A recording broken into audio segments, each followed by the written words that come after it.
warahmatullahi wabarakatuh. Waalaikumsalam warahmatullahi wabarakatuh. Alhamdulillahirobbilalamin. Segala puji bagi Allah Subhanahu wa Ta'ala yang mana pada pagi hari ini memberikan kesempatan, kesehatan sehingga kita bisa datang untuk menyelesaikan permasalahan ini.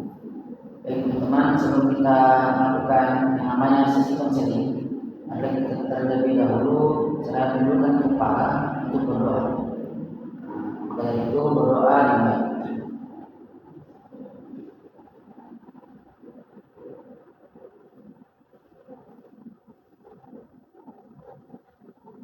Berdoa selesai. Nah, teman-teman, kita masuk pada pembinaan. Saya akan berkenal sama teman-teman agar kita tahu satu sama lain. Nah, saya di sini sebagai konselor ataupun fasilitator bagi teman-teman menyelesaikan masalah. Perkenalkan nama saya Abdul Hadis. Kemudian teman-teman boleh perkenalkan satu persatu, mulai dari Darren. Perkenalkan nama saya Hendra.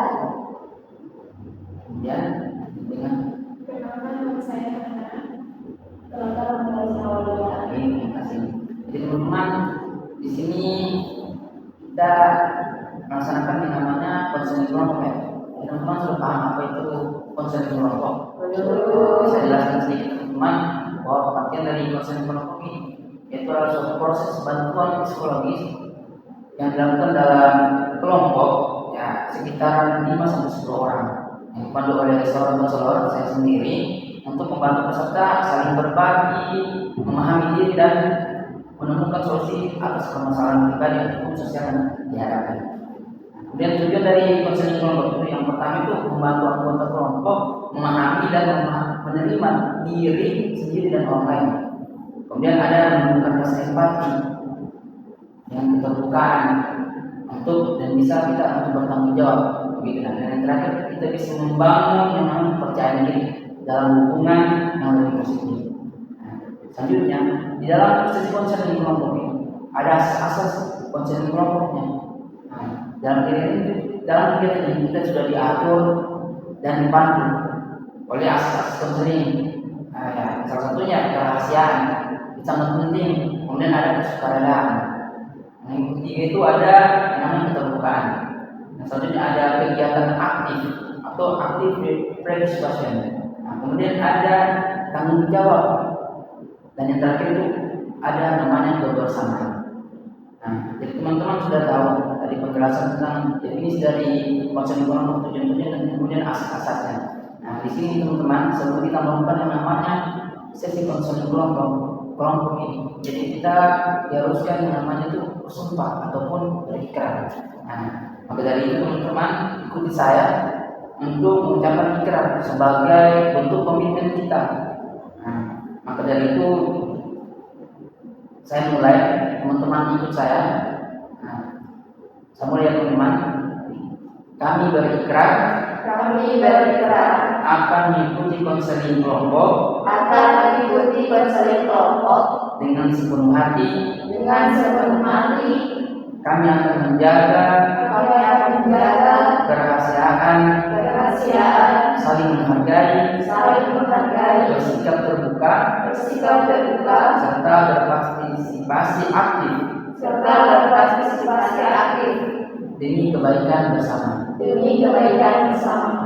Tadi itu sudah ikrar, jadi teman-teman sini sudah bersumpah akan menjaga nama baik rekan-rekan maupun saya sebagai konselor.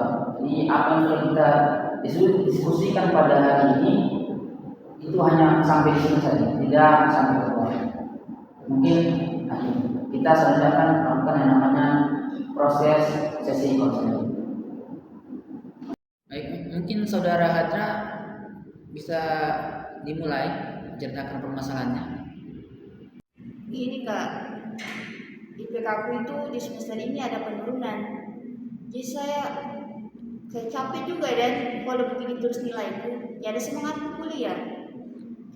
Jadi saya kayak merasa apa gunanya saya kuliah kalau kayak begini terus nilaiku. Begitu saja Kak. Kalau saya Kak merasa kurang percaya diri, terus merasa tidak pintar dibanding teman kelas saya. Kalau saya nilaiku akhir-akhir ini sangat jelek. Jadi ya itu yang bikin orang tua saya itu marah terus. Jadi kalau setiap saya pulang ke rumah, saya kayak merasa ditekan. Itu yang bikin saya kurang fokus belajar. Baik, terima kasih buat teman-teman yang sudah berbagi cerita tentang permasalahan yang dilakukan. Jadi di sini saya akan mengenali satu persatu permasalahan teman-teman cerita tadi. Nah, untuk saudara Hadra, itu sudah yang masalah berbagi ini, yang Hadra rasakan itu hal yang wajar dan itu sangat manusiawi. Kadang penurunan nilai itu bukan sebab berarti kita itu gagal. Tapi bisa jadi sinyal bahwa kita ini butuh istirahat atau cara belajar itu sangat berbeda-beda. Gitu. Nah, kemudian untuk saudari Hana, kamu itu tidak sendiri. Nah, perasaan itu kayak perasaan membingungkan itu sering muncul pada diri kita. Tapi pintar itu tidak selalu juga hanya soal angka. Kadang kita punya potensi yang butuh waktu untuk bisa kita gapai ataupun untuk tumbuh. Nah, kemudian yang terakhir permasalahan dari saudara Isna. Terima kasih juga buat Isna sudah ceritakan. Kayak kadang-kadang tekanan itu dari keluarga itu bisa membuat kita merasa tidak dihargai, betul tidak? Nah, tapi yang penting itu sekarang bagaimana kamu berusaha datang ke sini, itu langkah yang sangat baik. Begini. Baik, terima kasih buat Andra, Ana, dan Risna yang sudah berani untuk berbagi pengalaman dan permasalahannya.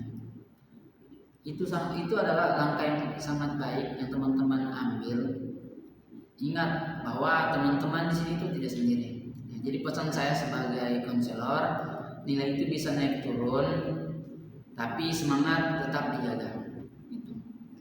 Marilah kita tutup sesi konseling ini dengan mengucapkan hamdalah. Alhamdulillahirabbil alamin. Saya sebagai konselor mohon maaf jika ada kata-kata yang salah. Terima kasih buat teman-teman. Saya akhiri. Assalamualaikum warahmatullahi wabarakatuh. Waalaikumsalam warahmatullahi wabarakatuh.